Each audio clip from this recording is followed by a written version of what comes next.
नमस्कार बंधुरा मिष्टि रान्नाघरे आपनादेर आरो एकबार स्वागत जानाई। आज आमि निये एसेछि गरमेर दिने सुस्वादु एकटी रेसिपि डाल शुक्तानी। एर जोन्नो प्रेसारे दुटी सीटी दिए एई डाल प्रथमे आमि हाफ सिद्ध करे रेखे देब। अन्यदिके कड़ाइते तेल दिए एई डाँटागुलिके हालका करे भेजे तुले नेब। एई रेसिपिते आमि डाँटा, उচ্ছে आर लाउ व्यवहार करेछि। डाँटा हालका भेजे तुले निलाम। अन्यदिके आमी उच्छेते नुन हलुद माखिए रेखेछि, सेइगुलिके एबार भेजे तुले नेब। उচ্ছে आमी एकटु मोटा मोटाई रेखेछि आर एकटु लालचे करे भेजे तुलबो।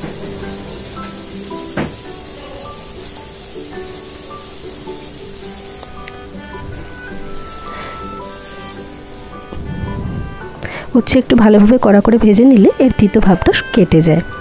बस उচ্ছে आमार भाजा हये गेछे, एगुली तुले निलाम। अन्यदिके डालও आमार अर्धेक सिद्ध हये गेछे। एबार एर मধ্যে आमी किछुटा नुन, लाउ एबं भेजे राखा डाँटागुली दिए आरो एकबार सिटी दिए सिद्ध करे नेब। खेयाल राखते हबे डाल जेन एकदम गले ना जाए, कारण एकदम गले गेले डालेर जे स्वाद सेटी नष्ट हये जाबे। आर जेहेतु प्रेसारे सिद्ध करछि सेई कारणे लाउएर टुकरोगुलो आमि एकटु बड़ रेखेछि।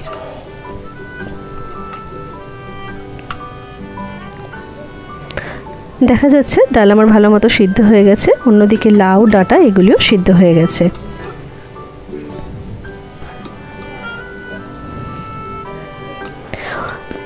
आमी किछुटा गरम जल এই সময় করে নিলাম। সেই গরম জল এবার এর মধ্যে আমি ঢেলে দেব।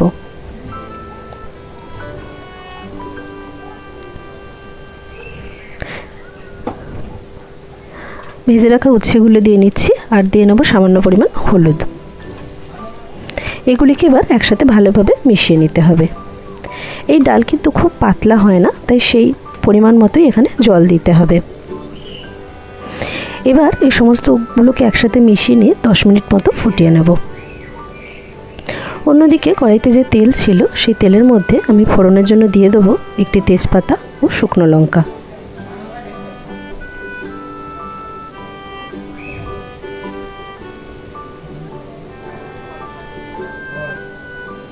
এবার দেব 1 চামচ মতো গোটা জিরে। এখানে আমি ব্যবহার করছি রাঁধুনি হাফ চা চামচ। আপনারা চাইলে তার পরিবর্তে 5 ফোড়নও দিতে পারেন। এই ডালেতে বিভিন্ন মানুষ বিভিন্ন রকম ফোড়ন দিয়ে থাকেন। তো এই ফোড়ন ভালোভাবে ভাজা হয়ে গেলে আমি দিয়ে নেব এর মধ্যে আদা বাটা। আদাকে এখানে খুব বেশি ভাজার প্রয়োজন নেই, সামান্য পরিমাণ একটু নেড়ে চেড়ে নিলেই আদার যে গন্ধ সেই গন্ধটা কিন্তু ডালের মধ্যে আমাদের সুন্দর একটা স্বাদ এনে দেবে।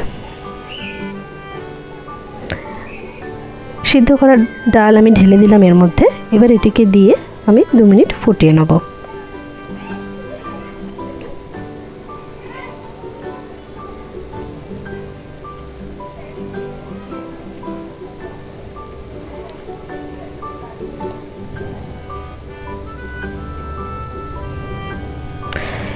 ডাল ভালোভাবে ফুটে গেলে এর মধ্যে দিয়ে নেব 3টে চেরা কাঁচা লঙ্কা। উপর থেকে স্বাদ ব্যালেন্স করার জন্য ছড়িয়ে দেবো সামান্য পরিমাণ চিনি। এই সব কিছুকে একবার ভালোভাবে মিশিয়ে নিলেই তৈরি হয়ে যাবে আমাদের ডাল শুক্তানি। এই ডাল শুক্তানি স্বাদে যেমন অতুলনীয়, স্বাস্থ্যের জন্য ভীষণ উপকারী।